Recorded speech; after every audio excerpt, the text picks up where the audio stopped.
We were talking about having a kid. It's not as easy a conversation as most people, though.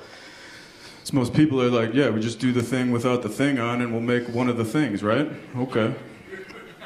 Not us, because when Becky was younger, she had her tubes tied. So we had a real dilemma on our hands. We pay the money, and then we thought maybe we'll just adopt a kid. We watched that movie Lion, where they adopt that Indian kid. We're like, we'd be the most progressive people in Lakewood if we just adopted an Indian kid. Third world child. But then I had this reoccurring nightmare that we'd adopt a third world child. He'd show up on our front doorstep wearing a 1995 Cleveland Indians World Series championship shirt.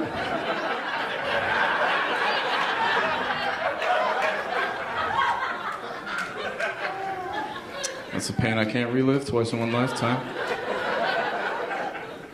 What do I name him? Jose Mesa? I can't do that. Can't do that. So we decided to have the operation. We just got done spending $6,000 so that we could even conceive a child, which is crazy to me because when me and Becky met 5 years ago, her inability to have children was the coolest thing about our relationship.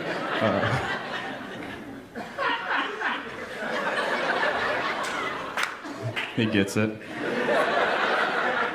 He likes sensation.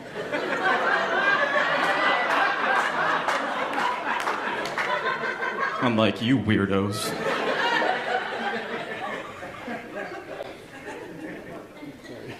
I had to go get checked out first because you're not going to spend $6,000 to have a problem fixed when your dick doesn't work.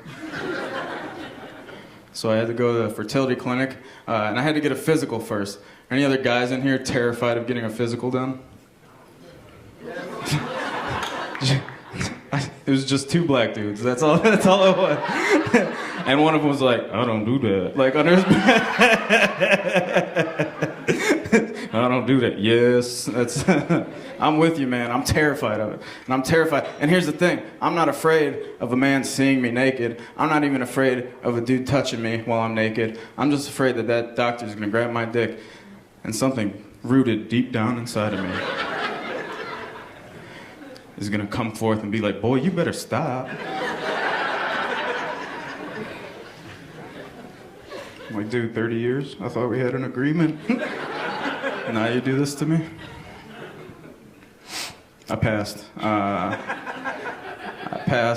And then they sent me to the collection room, which I don't know if you've heard stories about these places, but they're not as glorious as you've heard. They shuffled me into this repurposed broom closet at the Cleveland Clinic. There was no pornography anywhere. All there was terrible office paintings and a shitty plastic Adirondack chair sitting in the middle. So I guess that's where I'm gonna have to do this. So I disrobe and I sit down in this chair. And you know when you sit down on a public toilet seat and it's still warm? So I stood back up.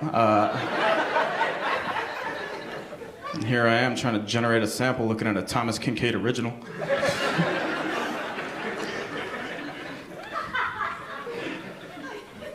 And I do, because I have a good imagination. And here's the worst part, is they don't even let you leave it there with the rest of your dignity for somebody else to come clean up. Oh no. They've provided you with a small brown paper bag. So you have to pack the grossest lunch, and then you have to walk it down this crowded hallway and hand it off to a stranger that you've never met. Cleveland Clinic might be number one in a lot of things, but perversion isn't one of them. I think if you need to do that, go to Metro. Seemed like they'd be more accommodating.